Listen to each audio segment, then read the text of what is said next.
మనం వినబోయే ఓ ప్రత్యేకమైన అద్భుతమైన సందేశం సమాజ మందిరపు కన్నీటి కథ ఇది. సమాజ మందిరపు కన్నీటి కథ ఇది. అపోస్తల కార్యాలు చదువుతున్నప్పుడు తరచుగా అక్కడక్కడ సమాజ మందిరములో కూడుకొని పౌలు ఈ రీతిగా బోధించసాగెను. సమాజ మందిరములో యూదులు అని అపోస్తల కార్యాల్లో అలాగే సువార్తల్లో ఎక్కువగా సమాజ మందిరపు మాట మనం వింటూ వస్తాం. దాన్ని హిబ్రూలో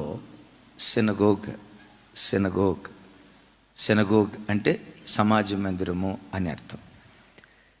ఈ సెనగోగ్ యూదుల ఆరాధనా కేంద్రం లేక యూదుల ఆధ్యాత్మిక కేంద్రం.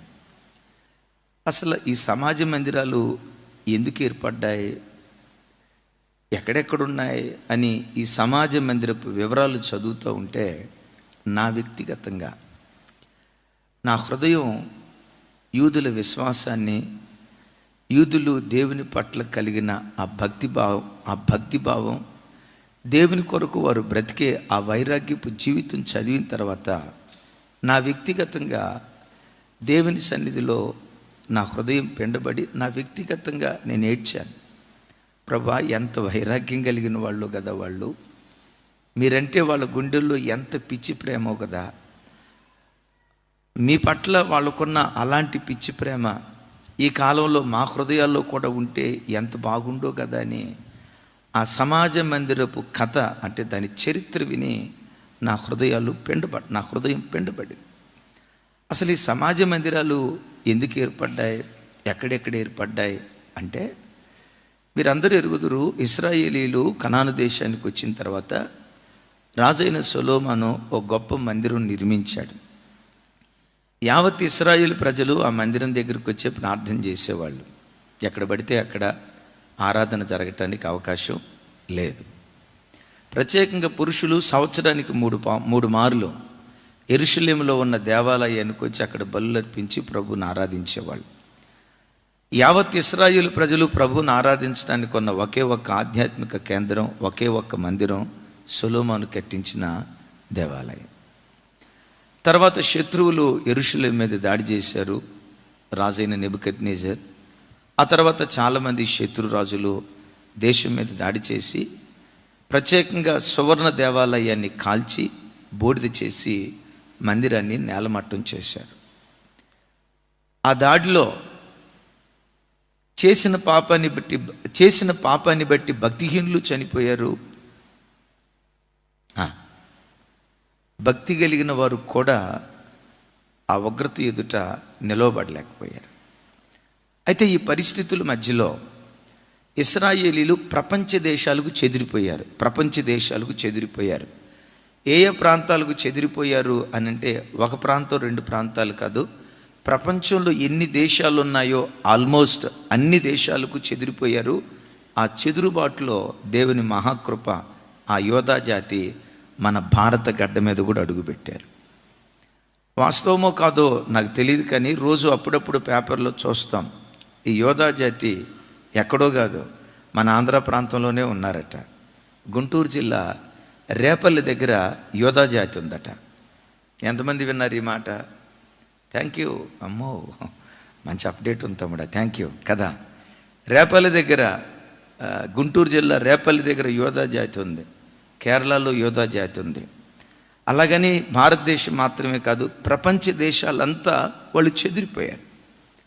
ఆ ప్రపంచ దేశాలంతా చెదిరిపోయిన ఆ పర్యాయాల్లో బైబిల్లో అనేక చోట్ల సమాజ మందిరాలు ఉన్నట్లుగా లేఖనాల్లో చూస్తాం.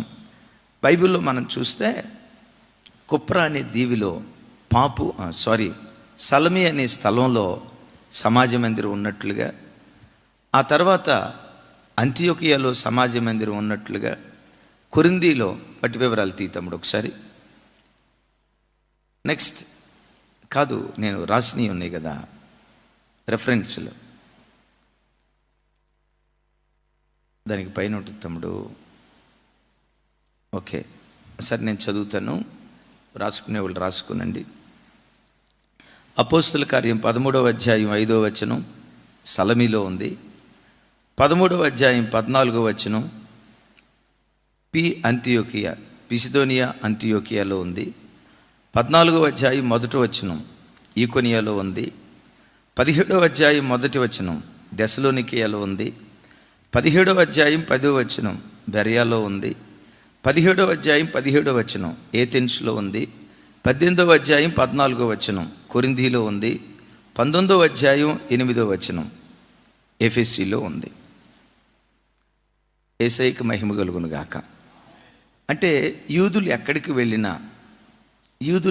వెళ్ళినా ఆ స్థలాల్లో వారి దేవుడిని ఆరాధన చేయటానికి సమాజ మందిరాలు నిర్మించి యోధా ప్రజలు ఆ స్థలంలో సమాజంగా కూడుకొని ప్రభును ఆరాధించేటువంటి వాళ్ళు. ఈ సమాజ మందిరాలు ఎట్లా ఉండేవి, ఈ సమాజ మందిరాల లోపల ఏం జరిగేది అని ఒకసారి ఆలోచిస్తే, ఆ సమాజ మందిరం ఎక్కడ సమాజ మందిరం నిర్మించిన నంబర్ 1 దాని ముఖద్వారం యెరూషలేము వైపు ఉండేదట. నంబర్ 1 దాని ముఖద్వారం యెరూషలేము వైపు ఉండేదట. రెండవది, ఈ సమాజ మందిరాలన్నీ చాలా నిరాడంబరంగా ఉండేవి. అంటే కాస్ట్లీగా అట్టహాసం రెట్టమతం అంటారు కదా, అట్లే ఉండేవి కాదు, నిరాడంబరంగా ఉండేవి. దానిలో ఒక పెట్టె, పాత నిబంధనలో మందస పెట్టె అని ఉండేది కదా, మందస పెట్టె కాదు కానీ మందస పెట్టెకు పోలి ఒక పెట్టె తయారు చేసుకొని సమాజ మందిరంలో ఉంచేవారు. ఆ పెట్టె లోపట ధర్మశాస్త్రపు ప్రతులు నుంచేవాళ్ళు. ఆ పెట్టె లోపట 2 ప్రతులు ఉండేవి. ఒకటి తోరా, తమ్ముడు అది ఉందా, ఒకటి తోరా, రెండవది ప్రవక్తల గ్రంథాలు. దాన్ని ఏమంటారంటే హఫ్తరాహ్ తోరా, హఫ్తరాహ్. తోరా అంటే మోషే పంచకాండాలు, మోషే ధర్మశాస్త్రం. హఫ్తరాహ్ అంటే ప్రవక్తల గ్రంథాలు. ఐదవది ఒక అగ్రపీఠం ఉండేది. అగ్రపీఠం అంటే ఒక వేదిక. ఆ వేదిక మీద ఆ రబ్బీ వేదిక మీద నిలవబడి ప్రజలకు దేవుని వాక్యాన్ని అందిస్తూ ఉండేవాళ్ళు. క్లుప్తంగా మరొకసారి మీకు గుర్తుకు తెస్తాను. ఈ సమాజ మందిరాలు యెరూషలేము తట్టు అభిముఖంగా యెరూషలేము వైపు ఉండేవి. రెండవది చాలా నిరాడంబరంగా ఉండేవి. దానిలో మందస పెట్టెకు నమూనా లాంటి ఒక పెట్టి ఉండేది. ఆ పెట్టి లోపల ధర్మశాస్త్రపు ప్రతులు ఉండేవి. ఒక అగ్రపేట ఉండేది. ఆ అగ్రపేట మీద నిలవబడి దైవ సేవకుడు ప్రజలకు దేవుని వాక్యాన్ని అందిస్తూ ఉండేటువంటి వాడు. ఇంకా మనకు అర్థమయ్యే భాషలో చెప్పాలంటే, ఈ కాలంలో ప్రపంచంలో ఉన్న మందిరాలన్నీ, ఈ మందిరాల నమూనా సమాజ మందిరపు నమూనాలో నుంచి పుట్టుకొచ్చినవి. దీన్ని ఏమందాం ఇప్పుడు, బలిపీఠం కాదు, ఇప్పుడు అన్నాం కదా ఒక పీఠం, ఇది అగ్రపీఠం. ఇక్కడ రబ్బీ కూర్చునేవాడు, ప్రజలంతా ఎదురుగా ఉండేవాళ్ళు, ప్రజలకు వాక్యాన్ని బోధిస్తూ ఉండేవాడు. అంటే ఈ కాలంలో ఉన్న మందిరాలు వీటన్నిటికీ నమూనా, మాస్టర్ పీస్ ఏదయ్యంటే సమాజ మందిరాలు. యేసయ్యకు మహిమ కలుగును గాక. మీరు అనొచ్చు, అయ్యా ఇందులో నుంచి కన్నీటిని తెప్పించే కథ ఏముంది, మామూలు విషయమే కదా అని మీరు అడుగుతారు. ఎందుకు ఇది కన్నీటిని తెప్పించే కథ అని మీతో ఈ మాట అంటున్నానంటే, ఇశ్రాయేలు ప్రజలంతా యెరూషలేములో ఉన్నప్పుడు శత్రువులు దాడి చేసి వాళ్ళ బ్రతుకులు చల్లా చెదిరైపోయాయి. ప్రపంచ దేశాలకు చెదిరిపోయారు. కొందరు అంతియోకియాకు వెళ్ళారు, ఇంకొందరు ఈకొనియాకు వెళ్ళారు, మరికొందరు కుప్రాకు పారిపోయారు, మరికొందరు భారతదేశానికి వచ్చారు, ఇంకొందరు గలతీ ప్రాంతానికి వెళ్ళారు, మరికొందరు ఎఫెసీ ప్రాంతానికి వెళ్ళారు, మరికొందరు కొరింథీ ప్రాంతానికి, ఇంకొందరు ఏథెన్స్ ప్రాంతానికి చెదిరిపోయారు. నేను మీతో పంచుకునే మాట ఏంటంటే, వాళ్ళ బ్రతుకులు చెదిరిపోయాయి కానీ వాళ్ళ భక్తి చెదిరిపోలేదు. భక్తిని వదిలిపెట్టలేదు వాళ్ళు. దేవా, మేము హాయిగా యెరూషలేములో ఉంటే నెమ్మదిగా మా కూడు మేము తింటూ, మా గడ్డలో మేము బ్రతుకుతూ, మా నీడలో మేము జీవిస్తూ ఉంటే, నిన్ను మేము ఆరాధిస్తూ ఉండగా మా బ్రతుకులు ఏమైనా బాగుపడ్డాయా? నిన్ను ఆరాధన చేస్తూ ఉంటే మా బ్రతుకులు చెదిరిపోయి, చూడు చెట్టుకొకరు పుట్టకొకరు అయ్యారు అన్నట్లుగా అంత్యోకొకరు పారిపోయారు, ఈకొనియాకొకరు పారిపోయారు, లుస్త్రాకొకరు పారిపోయారు, కుప్రాకి ఇంకొకరు పారిపోయారు, ఎఫెస్సికి, ఏథెన్సుకు, కొరింథీకి, అయ్యా ప్రపంచపు నలుదిక్కులకు మేము చెదిరిపోయాం. మా బ్రతుకులు చెదిరిపోతే ఏం చేసావని నిన్ను మేము ఆరాధించేమయ్యా అని వాళ్ళు అనలా. మాకేమిచ్చావని మిమ్మల్ని స్తుతించాలయ్యా అని దేవుని ప్రశ్నించలేదు. వీళ్ళల్లో మనం నేర్చుకునే ఒక గొప్ప ఆధ్యాత్మిక పాఠం ఏంటంటే, బ్రతుకులు చెదిరిపోయాయి కానీ వాళ్ళ భక్తి చెదిరిపోలేదు. వాక్యం వింటున్న బిడ్డలారా, ఈ కాలంలో మన వ్యక్తిగత జీవితాల్లో మన బ్రతుకులో అంత భక్తి ఉన్నా లేకపోయినా చిన్న కష్టం రావటంతో మనం మొట్టమొదట అనేది ఎవరినో తెలుసా? అమ్మ, ఎవరిని? భర్తనా? మీరు అనేటట్టే ఉన్నారమ్మా. ఎవరినంటారు? చిన్న కష్టం రావటంతో మనమేదో ఆయనకు అప్పు ఉన్నట్టు, మనకేదో ఆయన అప్పు ఉన్నట్టు, మన బాకీ ఏదో ఆయన ఎగ్గొట్టినట్టు, ఏ చిన్న కష్టం రావటంతో దేవుడు నాకేం చేశాడు, ఆ దేవుడికి నువ్వు చేసింది ఏమీ లేదు, ఆ దేవుని కొరకు నువ్వు సరిగ్గా బ్రతికింది ఏమీ లేదు. బాప్తిస్మం తీసుకొని 20 సంవత్సరాలు అయి ఉండొచ్చు, ప్రతిసారి పడుతూ లేస్తూ బ్రతికిన బ్రతికే కదా. వాక్యం వింటున్నా, వాక్యానికి సాక్షిగా నువ్వు బ్రతికింది ఎక్కడ? చాలాసార్లు మన జీవితాల్లో, మన బ్రతుకులో మనకు ఎదురయ్యే శ్రమలకు 90% కారణం మన బుద్ధిహీనతే. నీ తప్పుడు ప్రవర్తనే నీ కన్నీటికి కారణం. నువ్వు తీసుకున్న తప్పుడు నిర్ణయాలే నీ ఏడ్పు కారణం. నీ బ్రతుకులో నువ్వు అనుభవించే ప్రతి శ్రమకు దేవునికి ఆయాసకరంగా బ్రతికిన నీ బ్రతుకే కానీ నా దేవుడు హృదయపూర్వకంగా ఏ నరునికైనా విచారమునైనా బాధనైనా కలుగు చేసేవాడు కాదు. ఏ నరునికైనా బాధనైనా విచారాన్ని కలుగు చేయని ఆ దేవుడు ఆయన రక్తముతో కడగబడిన నీకు నాకు ఆయన ఎందుకు బాధ కలుగు చేస్తాడు? ఎక్కువ శాతం చూడండి, మన బ్రతుకులో ఎదురయ్యే బాధల్లో 90% నీ బుద్ధిహీనపు నిర్ణయం, నీ బుద్ధిహీనపు బ్రతుకు, నీ బుద్ధిహీనపు నడితే అనేక సార్లు నీ బ్రతుకు దుఃఖం పాలవటానికి కారణమైంది. నేను అన్నది అవునంటారా కాదంటారా? అమ్మ చెప్పాలి. 100కి 100 పాళ్ళ, 100కి 1000%? నేనంట 200% అంట. ఎందుకో తెలుసా? ఆ దేవునికి నిన్ను నవ్వించటమే చేతనవు కానీ ఏడ్పించటం నా దేవునికి చేత కాదు. నీ దేవునికి మేలు చేయటమే చేతనవు కానీ కీడు చేయటం ఆయనకు చేత కాదు. ఆయన ఎవరో తెలుసా? కీడు చేయటం చేతగాని దేవుడు. నీ జీవితంలో ఏదైనా కీడు కలిగిందంటే 90% నీ పాపం, నీ బుద్ధిహీనపు నిర్ణయం, లౌకికంగా నువ్వు ఆలోచించి తీసుకున్న నీ నిర్ణయాలే నీ బ్రతుకు ఏడ్పు పాలవటానికి కారణమైంది, కానీ అది దేవుని ద్వారా కలిగింది కాదు అని గ్రహించు. కానీ విషయం ఏంటో తెలుసా? ఏ చిన్న కష్టం వచ్చినా, ఏ చిన్న బాధ వచ్చినా ఎవరి మీద పడి ఏడుస్తాడో తెలుసా? గమనించండి. దేవుడు నాకేం చేశాడు, దేవుడు నాకేమిచ్చాడు, నేను ఇంత వైరాగ్యంగా బ్రతికితే చూడు నా పిల్లలు ఏమైపోయారో, చూడు నా బ్రతికేమైపోయిందోనని ఎక్కువ శాతం దేవుని ప్రజలుగా పిలువబడుతున్న క్రైస్తవులు ఏ చిన్న కష్టం వచ్చినా దేవుని మీద పడే ఏడ్చేవాళ్ళు ఉంటారు.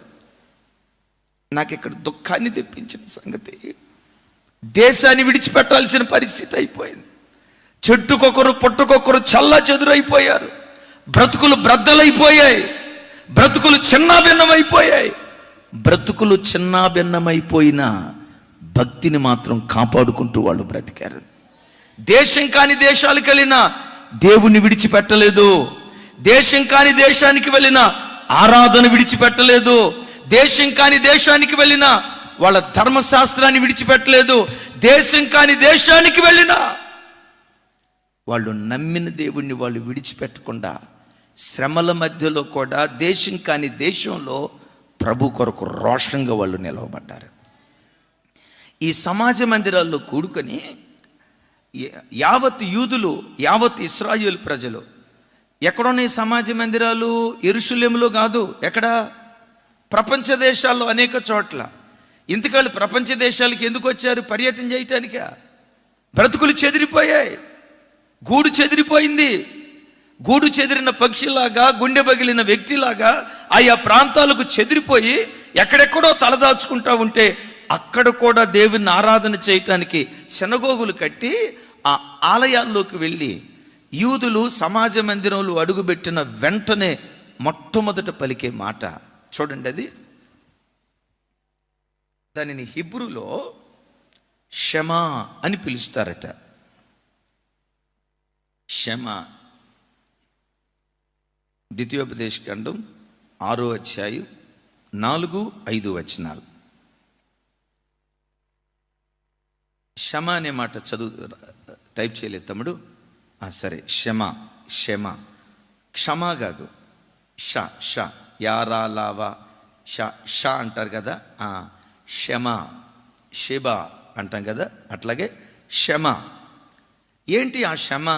6వ అధ్యాయం 4-5 వచనాలు. నాతో కలిసి చెప్పండి. ఇశ్రాయేలు వినుము. సౌండ్ పెంచాలా? ఇంకొకసారి, ఇశ్రాయేలు వినుము. మన దేవుడైన యెహోవా అద్వితీయుడగు యెహోవా. నీ పూర్ణ హృదయముతో, నీ పూర్ణాత్మతో, నీ పూర్ణ శక్తితో నీ దేవుడైన యెహోవాను ప్రేమించవలెను. మరొకసారి హల్లెలూయా. అందరూ ఈ మాట చెప్పండి. ఇశ్రాయేలు వినుము. మన దేవుడైన యెహోవా అద్వితీయుడగు యెహోవా. అద్వితీయుడు అంటే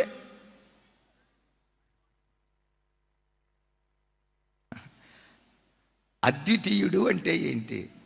ఇప్పుడు ఎట్లా చూస్తున్నారంటే అద్వితీయుడు అంటే అద్వితీయుడే, ఏముంది అక్కడ? అద్వితీయుడు అంటే ద్వితీయము లేనివాడు అని అర్థం. నీ దేవుడైన యెహోవా అద్వితీయుడు అంటే ద్వితీయము లేనివాడు. ఆయన వంటివాడు మరొకరు లేరు, ఆయన కానే సాటి. ఆయన వంటి దేవుడు ఇంకొకరు లేరు. అంటే వాళ్ళు ఏ దేశానికి వెళ్ళినా వాళ్ళు ఒకరితో ఒకరు ఏం మాట్లాడుకునేవాళ్ళు తెలుసా? ఇశ్రాయేలు వినుము. అయ్యా, ఏం వినమంటావు? ఈ సృష్టి అంతటికి ఒక్కడే దేవుడు ఉన్నాడు. ఆ ఒక్క దేవుడే మనం ఆరాధించే దేవుడైన యెహోవా. ఆయన తప్ప మరొక దేవుడు లేడు, ఆయన తప్ప మరొక దైవం లేదు. ఆయన లాంటివాడు కానీ, ఆయనను పోలినవాడు కానీ, ఆయనకు సమమైన వాడు కానీ ప్రపంచంలో ఎవ్వరూ లేరు. ఆయనకు ఆయనే సాటి, ఆయనకు ఆయనే సాటి. గమనించండి, బ్రతుకు తెరువు నిమిత్తం తలదాచుకోవటానికి ఆయా దేశాలకు వెళ్ళారు. బ్రతుకులు చెదిరిపోయాయి కానీ వాళ్ళ భక్తి చెదిరిపోలేదు. దయనీయ స్థితికి వెళ్ళిపోయినా ఆ దేవుని పట్ల వాళ్ళకున్న ప్రేమ చనిపోలేదు. ఈ వాక్యం వింటున్న ప్రభు బిడ్డలరా, ఈ సమాజ మందిరం నీకు నేర్పే పాఠం ఏంటో తెలుసా? నీవెంత నీతిగా దేవుని సన్నిధిలో బ్రతికిన కొన్నిసార్లు నీ బ్రతుకు చెదిరిపోద్ది. అనుకున్నది ఒకటి, బ్రతుకులో జరిగింది ఒకటి. నువ్వు ప్రార్థించింది ఒకటి, నీకు వచ్చే ప్రతిఫలం మరొకటిగా కొన్నిసార్లు ఉంటుంది. లోకంలో ఎలాంటి పరిస్థితులు నీ బ్రతుకులో ఎదురైనా, గుండె పగిలినా, గూడు చెదిరినా, ప్రతి క్షణం నీ నోట ఉండాల్సిన మాట, ఓ ఇశ్రాయేలు వినుము. నీ దేవుడగు యెహోవా అద్వితీయుడగు యెహోవా. ఆయనను పూర్ణ బలంతో నేను ఆరాధిస్తానని ప్రతి చోట మన భక్తిని కాపాడుకునే వారిగా దేవుని సన్నిధిలో బ్రతుకుదాం గాక. చెప్దాం ఆమేన్. ఈ బ్రతుకు గూడు చెదిరి గుండె పగిలిన ఆ జాబితాలో ఒక చిన్నది ఉంది. ఆ చిన్నదాని పేరు రాయబడలేదు, కానీ నయమాను ఎంట పరిచారకురాలిగా పనిచేస్తుంది సిరియా దేశంలో. ఇజ్రాయేలు దేశంలో ఉన్న చిన్నది సిరియా దేశానికి ఎందుకు వచ్చింది చూడండి. 5వ అధ్యాయం 2-3 వచనాలు. నాతో కలిసి చెప్పండి. సిరియనుల గుంపులుగా బయలుదేరి, సిరియనులు గుంపులుగా బయలుదేరి ఇశ్రాయేలు దేశం మీదకి పోయి ఉండిరి. వారచ్చట నుండి ఒక చిన్నదాన్ని చెరగొని తేగా అది నయమాను భార్యకు ఉపచారము చేయుచుండెను.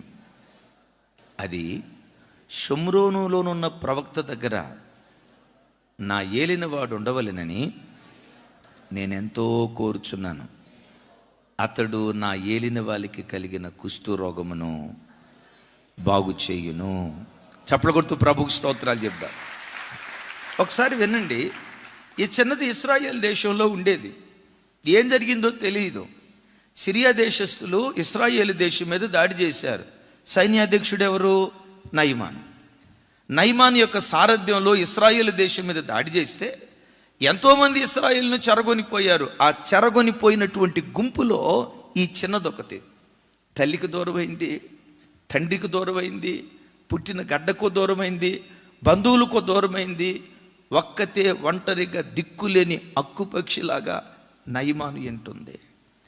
నయమానుకు కుష్టు రోగం అని తెలిస్తే అక్కడ కూడా తన దేవుడైన యెహోవాని గురించి మాట్లాడుతుంది. అనొచ్చు ఆవిడ, నిజంగా మా దేవుడే జీవం కలిగిన దేవుడైతే మా బ్రతుకులు ఎందుకు ఎట్లా అయిపోతాయి? మేమెందుకు చెరసాలకు వస్తాం? మేమెందుకు బానిసలుగా ఉంటాం?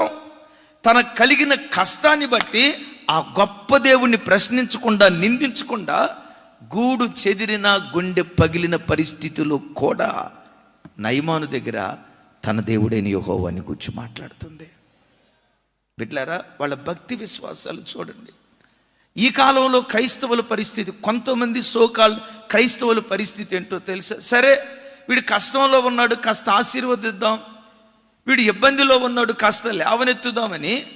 గమనించండి, సంపన్న స్థితిలోకి ఒక క్రైస్తవుని తీసుకొని వస్తే బైబిల్ ఏమని రాసిందో తెలుసా? వారికి కలిమి కలిగిన కొలది విస్తారంగా నా యెడల పాపం చేస్తూ వచ్చారు అంటాడు. బాధాకరమైన సంగతి. ఈరోజు అమెరికా దేశంలో భక్తి లేదు అని ఎందుకు అంటున్నాం? ఇంగ్లాండ్ దేశంలో ప్రజలు భక్తి లేకుండా విచ్చలవిడిగా బ్రతుకుతున్నారు అని ఎందుకు అంటున్నాం? ఒకప్పుడు పిడికెడు మెతుకులు కూడా నోచుకొని దీన దరిద్రపు బ్రతుకులు వాళ్ళవి. సిలువను ఆశ్రయించారు, వాళ్ళ బ్రతుకునకు విలువ కలిగింది. సంపన్న స్థితిలోకి వచ్చారు. వాళ్ళ తండ్రులు, వాళ్ళ తాతలు సంపన్న స్థితిలోకి వచ్చిన తర్వాత మనవల సంతానానికి వచ్చేసరికి ప్రపంచాన్ని శాసించే అగ్రరాజ్యాలుగా మారిపోయారు. అగ్రరాజ్యాలుగా మారిపోయిన తర్వాత ఇప్పుడు ఆ ప్రజలు ఎలా అయిపోయారో తెలుసా? దేవుడు లేని ప్రజలుగా మారిపోయారు. యూదులేమో దేవుని కొరకు నమ్మకంగా బ్రతికిన దరిద్రులుగా మారిపోయిన పరిస్థితుల్లో కూడా దేవుని పట్టుకొని బ్రతికితే, క్రైస్తవుని దేవుడు లేవనెత్తి ఆకాశమంతా ఎత్తుకు నిలవబెడితే కృతజ్ఞత లేనివాడిగా కొంతమంది క్రైస్తవులు బ్రతుకుతున్నారు. మంచి ఉద్యోగం ఇచ్చి, మంచి వ్యాపారం ఇచ్చి, చక్కటి ఆర్థిక స్థితిగతులు ఇచ్చి, రే బాబు తృప్తిగా తిని నన్ను స్తుతించరా, హాయిగా బ్రతికి నన్ను స్తుతించరా, ఇదిగో ఈ ఆశీర్వాదాన్ని అనుభవించి నాకు కృతజ్ఞతగా బ్రతకరా అని ఇవన్నీ దేవుడు మనకిస్తే, చూడండి, నీలో ఉన్న భక్తి నీ పిల్లల్లో కనపట్లా, నీలో ఉన్న విశ్వాసం నీ పిల్లల్లో కనపట్లా, నీలో ఉన్న మోకాళ్ళ జీవితం నీ పిల్లల్లో కనపట్లా. కారణం ఏంటో తెలుసా? నువ్వు శ్రమల్లో పుట్టి, శ్రమల్లో పెరిగి, దేవుని పాదాలు పట్టుకొని ఈ ఆశీర్వాదాన్ని పొందుకున్నావు కదా. ఈ స్థితికి వచ్చిన తర్వాత వాడి కష్టం అంటే ఏంటో తెలియకుండా పోయింది. నేను అప్పుడప్పుడు చెప్తా కదా, పూరి గుడిసెలో ఉన్నవాడిని లేవనెత్తి ఏసీ ఇంట్లోకి తీసుకొస్తే ఏసీలోకి వచ్చిన తర్వాత ఏసైనే మర్చిపోయాడంట.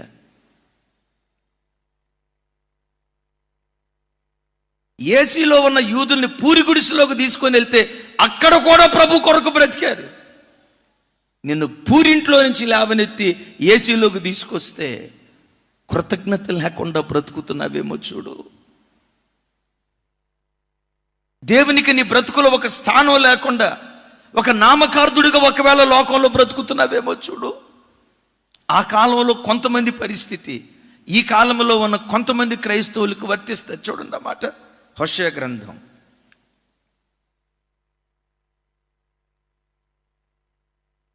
13వ అధ్యాయం 6వ వచనం. నాతో కలిసి, తరువాత వారికి మేత దొరకగా వారు తిని తృప్తి పొంది నన్ను స్తుతించిరి. ఏంటి? ఎక్కువ శాతం మనలో కూడా బ్యాచ్ ఉంటుంది. ఎక్కడో పూరింట్లో ఉన్నవాడిని లేవనెత్తి ఒక స్థితిలో కూర్చోబెడితే ఆరాధనలు కూడా మానేసే భక్త మహాశైలు ఎంతమంది లేరు? అరుణోదయ ప్రార్థనలు మానేసే భక్త మహాశైలు ఎంతమంది లేరు? పూరింట్లో ఉన్నప్పుడు ఉదయం 4ంటికి లేచేవాడు. పూరింట్లో ఉన్నప్పుడు ప్రతిరోజు సాయంత్రం కుటుంబ ఆరాధన జరిగించేవాడు. పూరింట్లో ఉన్నప్పుడు అంత భక్తి ఉండేదే, దేవుడు ఆ పూరింట్లో నుంచి లేవనెత్తి ఒక మంచి స్థితికి తీసుకొచ్చిన తర్వాత, అన్నయ్య కుటుంబ ప్రార్థన జరుగుతుందా ఇంట్లో అంటే, ఎక్కడన్నయ్య, మేము డ్యూటీ నుంచి ఇంటికి వచ్చే టైం ఒక్కొక్కరిది వేరుగా ఉంది అన్నయ్య. మరి అప్పుడు కుదిరింది, ఇప్పుడు కుదరలా.